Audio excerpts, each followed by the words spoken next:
আমার নাম সৃজা দাস। আমি একটি আবৃত্তি বলছি। কবি নরেন্দ্রনাথ চক্রবর্তীর খোকার ইচ্ছে।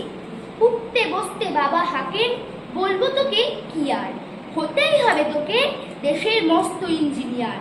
মা শুনে কন, খোকা তুই আমার কথা রাখ, ডাক্তারিতে হয় যেন তোর দেশ ভরা নাম ডাক। জেঠু বলেন, কি হবে তুই? আমি সেটা জানি, তুই হবি এক নোবেল জয়ী বিখ্যাত বিজ্ঞানী।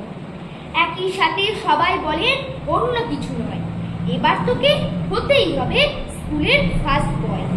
আমার ইচ্ছা ঘুড়ি ওড়াই, লাট্টু ঘোড়াই আর ক্রিকেট খেলি, সাঁতরে করি মস্ত দিকবার। কিন্তু সেসব করতে গেলেই সবাই আসেন ফেরে, সবাই বলেন মন দে পড়ায়, এক্ষুনি সব ছেড়ে।